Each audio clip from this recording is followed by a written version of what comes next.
Hey, what's up everybody? This is Justin here to give my last review before the holiday season, and today's review will be Kamen Rider Blade. And here's how it goes. 10,000 years ago, a group of monsters called the Undead fought the battle fight. In the end, humanity won and all the undead were sealed. In the present day, a group of researchers unseals them, and once again, the battle fight resumes. To reseal them, these researchers, known as BORD, standing for Board of Archaeological Research Development, creates the Rider system. The two riders chosen by BORD are Kenzaki Kazuma, a young man who lost his family in his childhood and uses his tragedy as motivation to protect mankind, and he becomes Kamen Rider Blade. And the second Kamen Rider is Tachibana Sakuya, a senior member of BORD who is more level-headed in calculating, who becomes Kamen Rider Garen. Along the ride is Aikawa Hajime, or Kamen Rider Callus, who is really an undead who stays with a widowed mother and her daughter to learn about the value of human life. And the last Kamen Rider is Langley, whose true identity is a high school student named Mutsuki, who has a tragic past and is trying to comprehend the power that has been given to him. And together or not, they must save mankind. Despite the large cast of characters, each character does have an equal amount of time to be explored and developed. However, with Kenzaki, he isn't really given any significant individual development. It is made very clear throughout the series with why he became a Kamen Rider, and his own qualities really need no significant development. In my opinion, he represents the good in humanity. Despite his idealistic nature, he does have his flaws, and he does make mistakes, which is also the result of his good nature as well. But his development is mostly focused on his relationships with the other writers, especially with Tachibana and Hajime. With Tachibana, he gets his focused development in the first act of the series. He is more adult and more world-weary compared to Kenzaki, so he has a much darker outlook, which also negatively affects his performance as Garen. Even after he develops, he still represents this alternative outlook of the situation in comparison to Kenzaki's optimism, but I say he would come across more as cautious and disciplined rather than pessimistic. Then with Aikawa, I don't think I'm going to give away any spoilers here, but it is clear from the start of his introduction that he is an undead.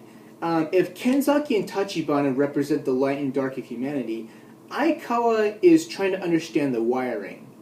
At first, he is appropriately introduced as an outsider, but he is also the first of a batch of characters of his kind to prove that they're not all that bad.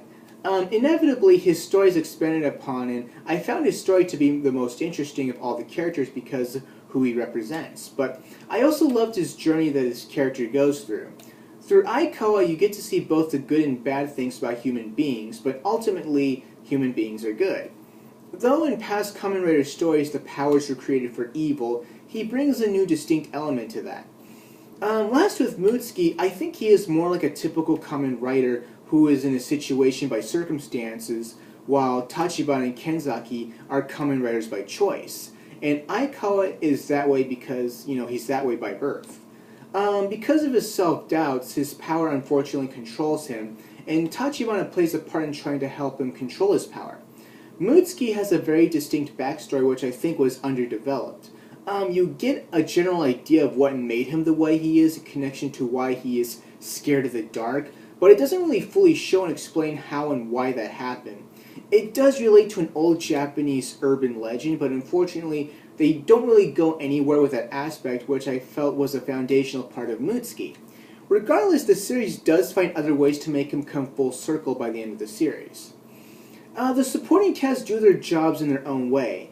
For Kenzaki, his supporting cast is mostly with Hirose, a researcher who keeps track of undead activities, and there's also Kotaro, an amateur writer who wants to learn about the Kamen Riders and allows Kenzaki and Hirose to stay with him. For Tachibana, his supporting character is mostly Sayako, a doctor who is also his girlfriend. For Aikawa, his supporting cast is with Kotaro's sister and his niece. And with Mutsuki, his supporting cast is just Nozomi, his girlfriend. The villains, like in Kamen Rider Faiz, do represent a shade of gray. some are mindless beasts, while some are sentient with their intentions, whether good or bad. Hell, some are good enough to not even want to be involved in the battle fight, and some even help the writers in addition to just Aikawa. A lot of their designs will remind you of the characters from Garo because they were designed by the guy who designed the Garo costumes, and they do have this hard gothic feel to it, which I thought was really cool and very distinct. Overall, the story moves at a very fast pace, and they do find ways to keep the tension high between the writers. The series presents some very excellent themes. Mostly it explores human nature and destiny, and how the undead are also relate to that as well, and teaches the audience that we can go beyond that. As the series progresses in the last act, it will be full of sick plot twists and ends on a very satisfying note that perfectly exemplifies Kenzaki's selfless personality. The only thing that made me upset, as I said before, was just Mutsuki's backstory lacking any further elaboration. It is directly implied, but the circumstances aren't really given, when actually there was plenty of opportunities throughout the series to actually go to explore that. And for that, I leave the story and characters at a 9.5 out of 10. The action is just very explosive and fun to watch. Each character brings a distinct fighting style.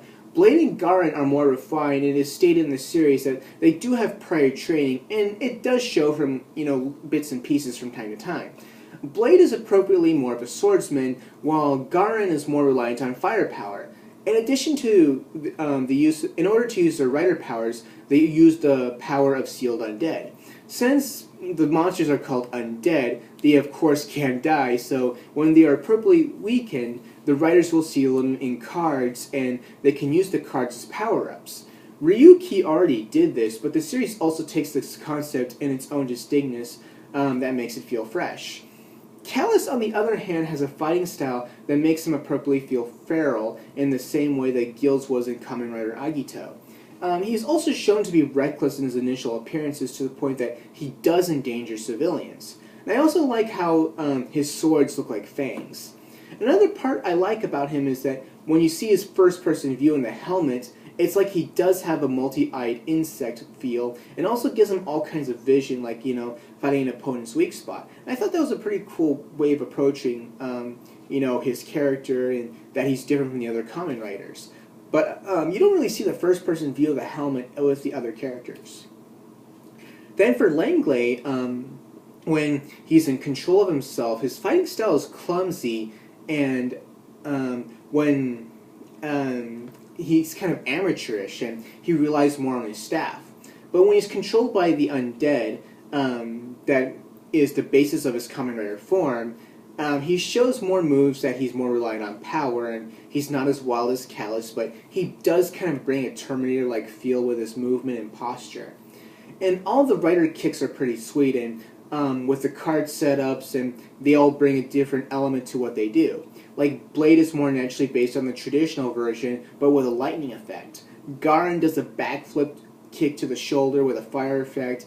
Langley has like a scissors kick with a blizzard effect, so they all bring something, to the table.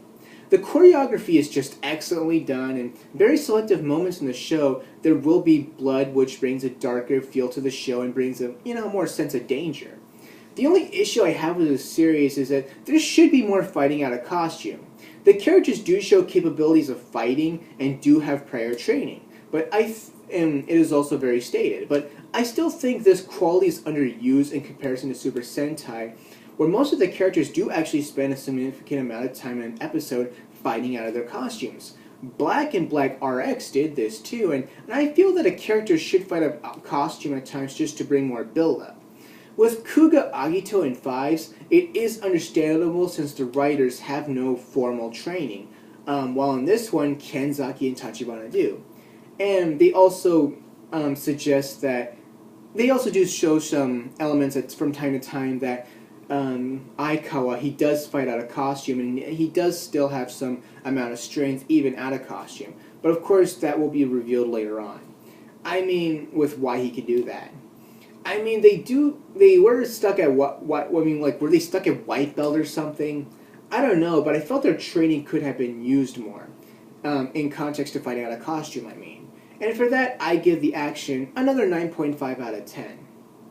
The series uses two opening themes, the first one being Round Zero, and the second theme song being Elements. Round Zero has this upbeat and urban kind of pop feel, while Elements has a more moody but intense feel that both do their job giving a feel of what the series is about. I feel the insert songs are more stronger during the finishes and really brings you into the atmosphere that things are heating up and that they're going to finish. For the general background music, I really love the synthesized track that brings a mix of danger and hope. When you see the series, you'll understand what I'm talking about, or if you've already seen it, then you should know. The music just works perfectly, and for that, I give it a 10 out of 10. Well, I have not seen much of the Heisei Rider series except for this, Ryuki, Faiz, Agito, and Kuga, but so far, this has to be the best Kamen Rider series of the Heisei period. It also takes a lot of great elements of the previous series and just makes them better. The only way I can end this review is just giving a near perfect score of a 9.6 out of 10. So that's it for my review of Kamen Rider Blade, and this is my last review before the holiday season. I'll be going home, and when I come back, look forward to some more reviews. Specifically, what I've planned is 3 anime reviews, and that would be Beat X Neo, and Ghost Sweeper Mikami. And so, until then, look forward to those reviews, and once I get around to those, look forward to more. Alright, happy holidays.